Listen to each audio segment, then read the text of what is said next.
Morning mga kapatid sa pananampalataya once again. Narito po tayong muli upang magkaniig sa kalahating oras na pagsasama-sama natin. I hope na ang aking ibabahagi ay magkaroon ng impact sa buhay ninyo at tunay na kayo ay mapagpala. So, nung nakaraan po ay pinag-usapan natin bakit ang mga Kristiyano ay nagpipail o nakakaranas pa rin ng kabiguan sa kabila ng sila naman ay nananalangin, naglilingkod sa Diyos, nagbibigay sa gawain ng Diyos, So, napag-aralan po natin yan, So, I hope na meron po kayong natutunan sa pinag-aralan natin nung nakaraan at ngayon ay isinasabuhay na natin ito. Kung alin man po dun sa mga reason na yon kung bakit kayo ay nabibigo, alam ko po na yun ay ginawa nyo na ng paraan. At sabi ko nga po, there is always a room for improvement. At ngayon pong umaga ay alam ko na ang kailangan lang po natin ay lalo tayong bumabad sa presensya ng Diyos. So, ngayong umaga, pag-uusapan po natin yung the presence of God.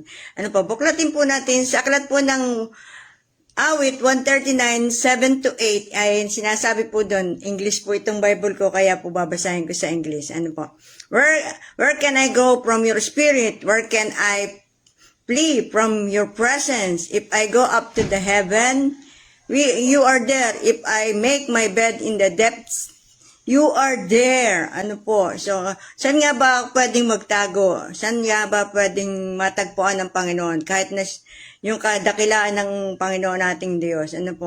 Kahit na po tayo ay nasaan, kahit tayo magtago sa kalaliman man ng dagat o sa kalaliman man ng ilalim ng lupa, naroon po ang presensya ng Diyos. At kahit na po tayo ay pumunta sa langit, mas lalo pong naroon ang presensya ng Diyos, mas lalong kasama natin ang Diyos. Amen? So, gusto niyo po bang makasama lagi ang presence of God? Okay? So, kung ganun po, tayo po ay magpatuloy. The omnipresence of God signifies the greatness of the Almighty.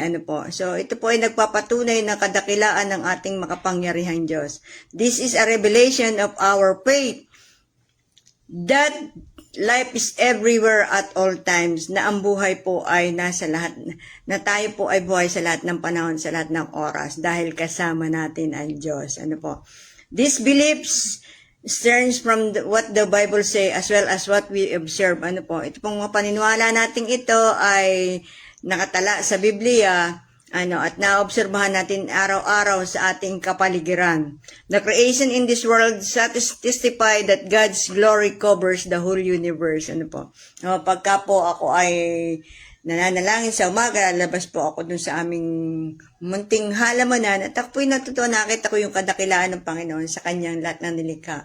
Lalo na po pag nakita ko yung mga halaman ko ay namumulaklak, tapos ay may mga bunga yung mga puno, ay talaga pong nakakatuwa at nabi ko, Lord, thank you sa mga fruit-bearing trees na ito, sa flower-bearing plants na ito, Panginoon. Napakaganda ng nilikha mo, Panginoon. At gumagaan po ang aking pakaramdam at lalo po akong ginaganang magpuri, magpasalamat sa Panginoon sapagkat paglabas ko pa lamang, pagkagising ko pa lamang, yung paggising ko pa lamang sa umaga ay isa na pong pagpapala mula sa Panginoon at nakita ko yung kabutihan ng Diyos sa buhay ko. Amen. Hallelujah. Lalo na po pag makikita ko yung mga nilikha ng Diyos sa aking kapaligid. Talaga pong nakikita ko na tunay na ang Diyos ay buhay. Kaya sa Kanya po ang papuri sa lahat ng bagay na ito, Panginoon.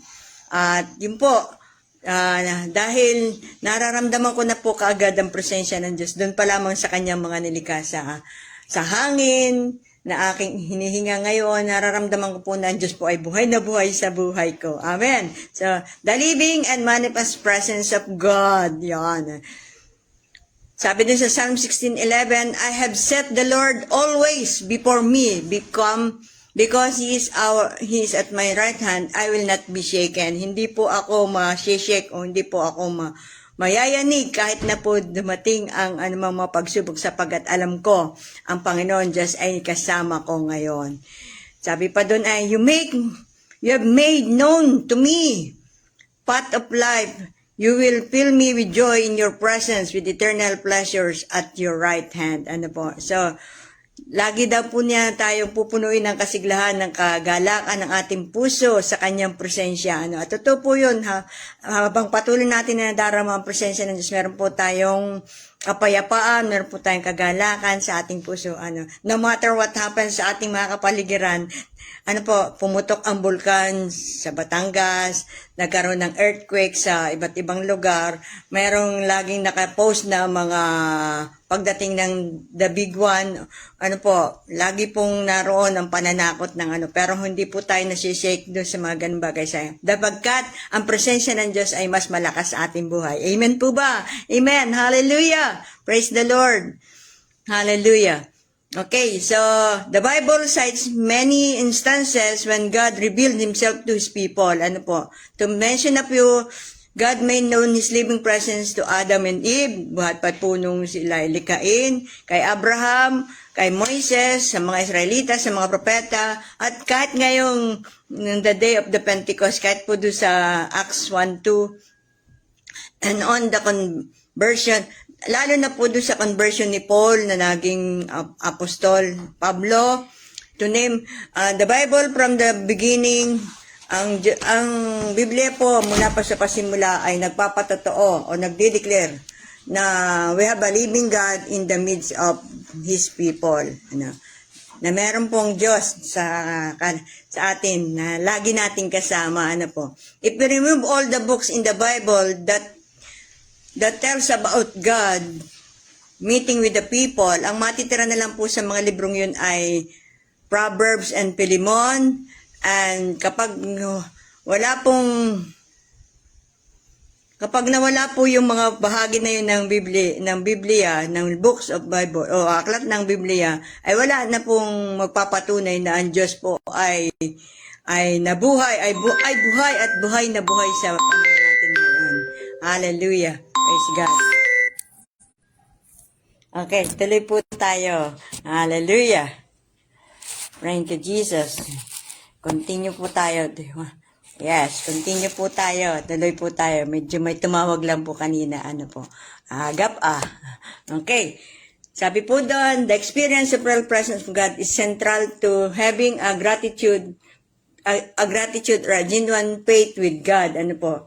So, yun na pong karanasan ng nakasama natin ng Diyos, yung presence ng Diyos sa ating buhay ay dahil daw po meron tayong genuine faith, ano. Totoo po ang ating pananampalataya sa Diyos. Totoo naman, ano po, kasi kung wala tayong pananampalataya sa Diyos, di baliwala lang, okay lang, ano. Pero dahil meron po tayong pananampalataya sa Diyos, pinapanahanan po tayo ng Diyos. At sabi po nga ay ang ating katawan ang templo ng ating Panginoon. Kaya mahalaga po na meron tayong tunay na pananampalataya sa Diyos at pang maramdaman po natin yung presensya ng Diyos. Amen po ba? Amen. So, God's manifest presence differences us from other religions. Ano po? Yun po ang kakaibahan natin doon sa ibang religion sa buong mundo. Christianity is not a mere head knowledge, but personal experience and relationship with the living God. And hindi po yun sapat na meron tayong kaalaman patungkol sa Diyos, pero ang tunay pong nararamdaman po natin yung presensya ng Diyos ay dahil meron tayong yung personal experience and relationship with the living God, dahil nararamdaman natin na talagang malalim po ang ating personal na pagkakilala sa Panginoon. Malalim po ang personal na ugnayan natin sa Diyos. Kaya nararamdaman natin lagi yung presensya ng Diyos. Ano po? So ano ba ang nagagawa ng presensya ng Diyos sa buhay natin? Una, the presence of God can change us. Sabi po dun sa 2 Corinthians 3:17 hanggang 18, now the Lord is the Spirit, and when the Spirit of the Lord is there is freedom. Wow! Kapag naroon daw po ang Espiritu ng Diyos, meron po tayong kalayaan. At tayo na reflection ng Panginoon, ng kanyang kaluwalhatian, are being transformed into His likeness and with ever increasing glory. Okay? Hallelujah. Mahirap magtagalog ng isang no po. Pero anyway, Tayo daw po ay binabago sa kanyang into His likeness every day. Kaya nga po meron tayong from glory to glory, God is changing us, which comes from the Lord who is the Spirit. Yung po sa 2 Corinthians 17:18. Basahin niyo na lang po sa Tagalog para mas lalo niyo maintindihan. Ano po? So may freedom tayo. We have the freedom to choose our lives, kung anong gusto natin. At meron tayong freedom to do what we want to do. But because we have the presence of God, we are willing to be transformed by the Lord. Amen? We want to enjoy the glory of God. Amen? Because God is full of glory. We want to enjoy His glory. Amen? Our faith must be established in the power of God, not simply what man says. Ano po? So, sabi po yun sa 1 Corinthians 2, 4, and 5. So, ang atin daw pong pananampalataya ay dapat nakabase sa kapangyarihan ng Diyos at hindi lamang doon sa kung ano ang sinasabi ng tao. Kaya po, hindi tayo dapat na nakikinig sa mga sinasabi ng tao patungkol sa ating pananampalataya, lalo na po at yun ay mga unbelievers. Ikaw dapat ang maka-encourage sa kanila. You cannot be changed inside with just believe that God is with us always. Hindi natin kayang baguhin ang ating sarili. Kung kahit na tayo ay naniniwala na ang Diyos ay lagi nasa atin. But we can change if we experience His manifest presence. Only God can change us. Hindi po tayo pwedeng baguhin ng tao. I myself can change myself. Yung mga kahinaan ko, yung pag-control ng flesh ko, hindi ko po kaya yan kung wala po ang presensya ng Diyos. No. Like what happened to Saul, who was transformed from a persecutor to a prophet Paul, to an apostle Paul.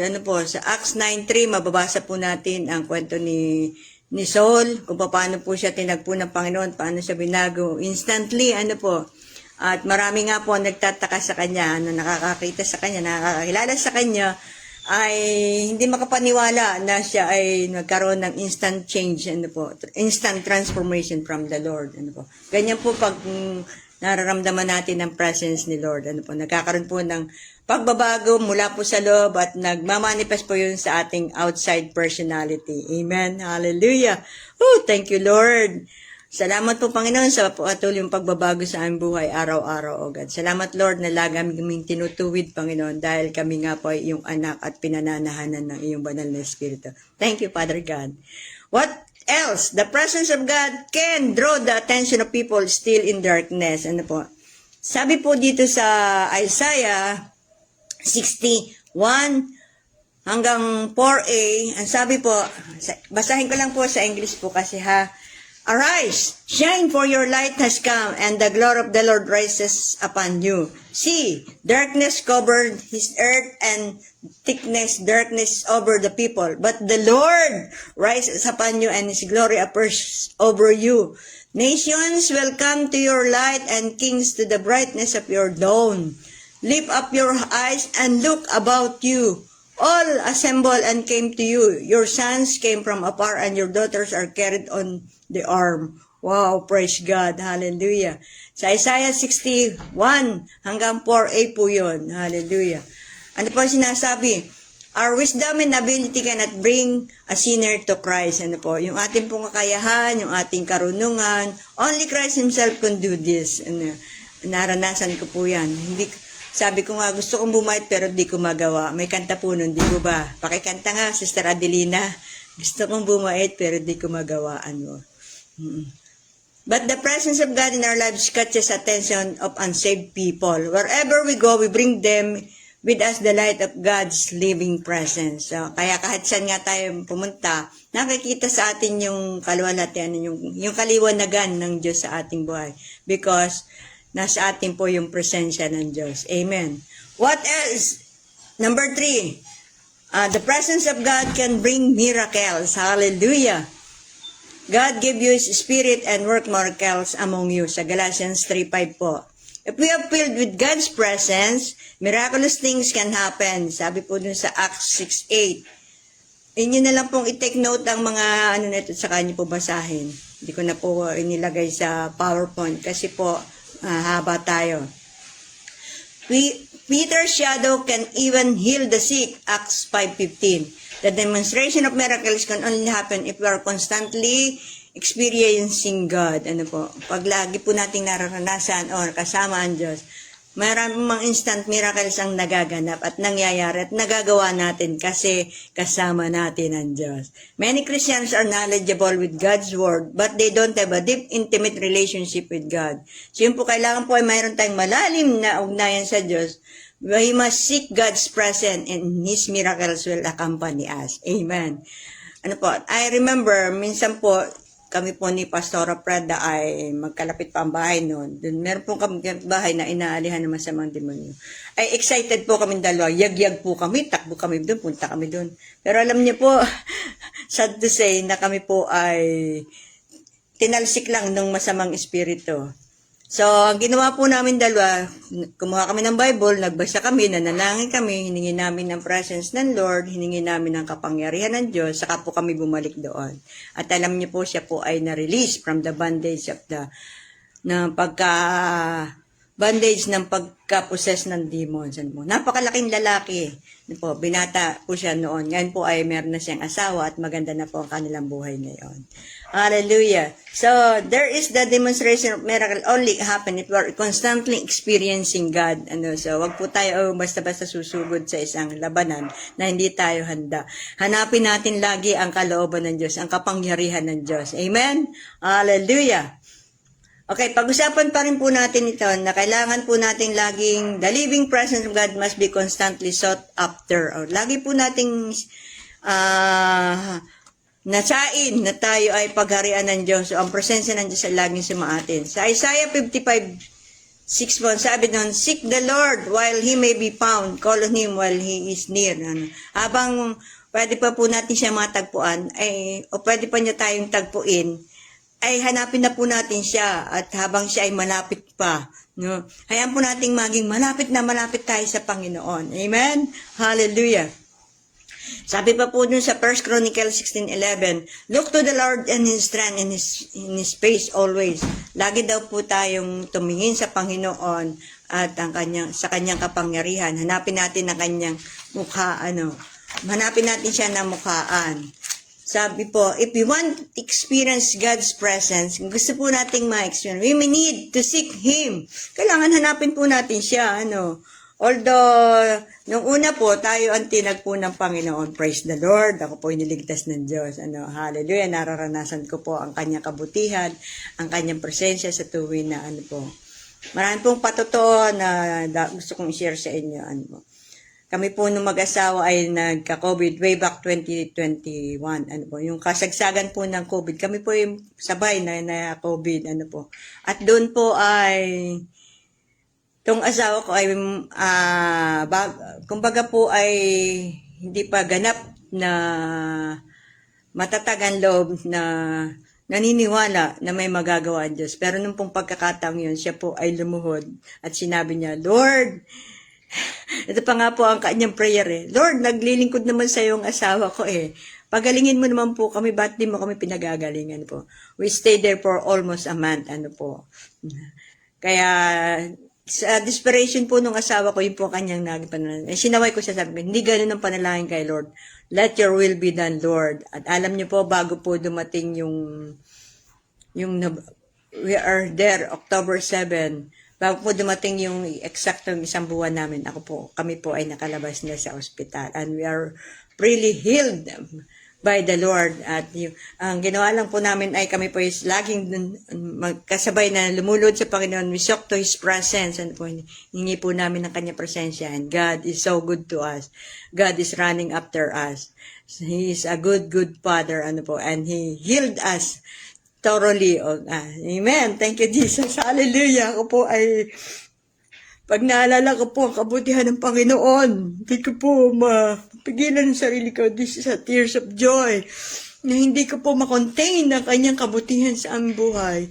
Kaya po, saan pa ako pupunta? We always seek the presence of God. We always seek for His will. Hindi na po namin pinapairal yung aming sariling flesh, kundi yung pong kalooban ng Panginoon. Hallelujah. Praise you, Jesus. Praise you, Jesus. Hallelujah. Sabi pa po dun sa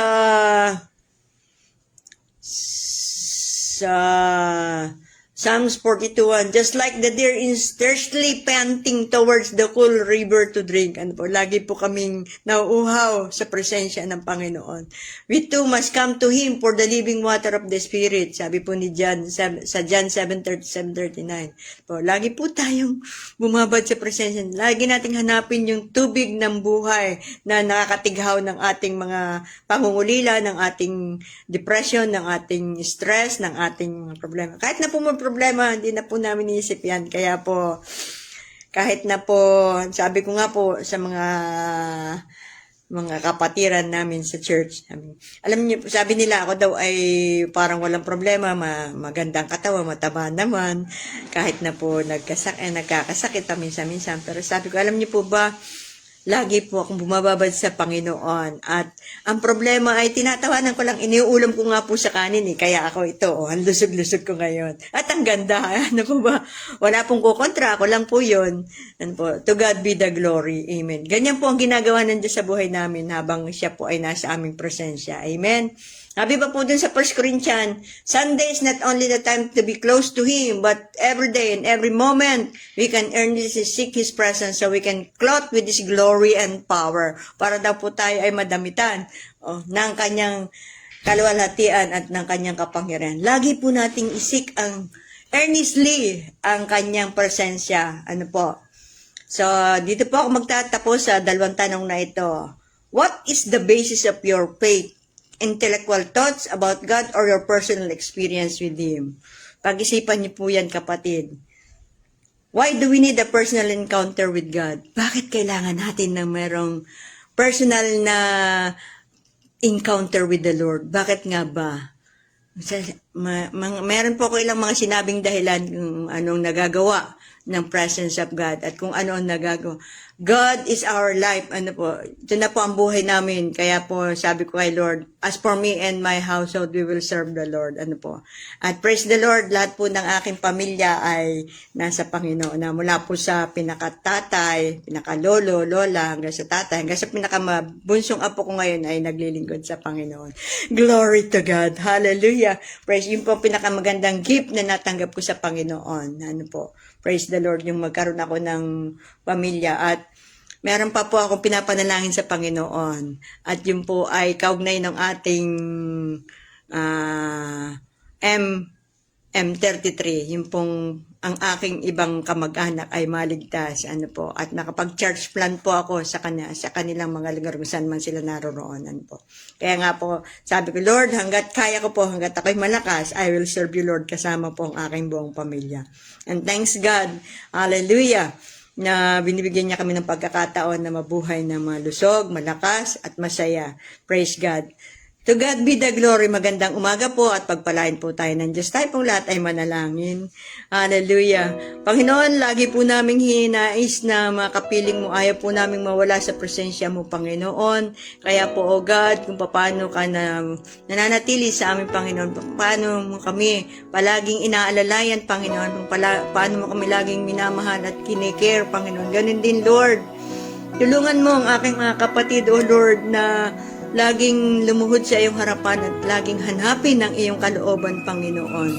Hallelujah. Upang sila rin, Panginoon, makaranas ng iyong dakilang kapangyarihan ng iyong mga biyaya, Panginoon. And salamat po, Lord, nilagay mo kami sa panibagong estado ng buhay namin. Noon, mula po sa pagiging mahirap, ay ngayon ay natin na po kami sa magandang kalalagayan with good environment, mabuting tahanan, maayos na tahanan, at maayos na kalalagyan. Salamat, Panginoon, dahil your Holy Spirit convict us na magpatuloy kami sa iyo, Panginoon. Salamat po sa ginagawa mo sa buhay namin at hayaan mo, Lord, maranasan din po ng aking mga kapatiran ang mga pagpapala mo, ang kagandahan ng laging kasama ka namin, na laging sumasa iyo at laging ikaw ay sumasa amin, Panginoon. Lord, pagpalain mo po sila at hayaan mo, Lord, na maranasan nila ang kagandahan ng kapangyarihan ng pagiging kasama mo, presence mo sa amin palagi, Panginoon. And Lord, I prayed for these people behind this prayer and devotion araw-araw na ito, Panginoon. Pray for Pastor Gerson and Pastora Joanne. Salamat po sa kanilang mga buhay na sila ay di nagsasawa, na ikaw ay bigyan ng papuris mo kita ng paglilingkod sa kabila po ng wala naman po silang nakikita. Pero alam ko dahil sila ay bumababad sa iyo, Panginoon, lagi ka nilang kasama. You always bless them, O Lord. Hindi sila magkukulang, Panginoon. Salamat po. Ganon din po ang panalangin ko sa aking mga kapatiran na iba't ibang lugar, sa iba't banda ko. Nasaan man po sila ngayong umaga, Panginoon. Salamat po. Ito po ang aking dalangin sa pangalan ni Jesus. Amen. God bless you, mga kapatid. Pagpala.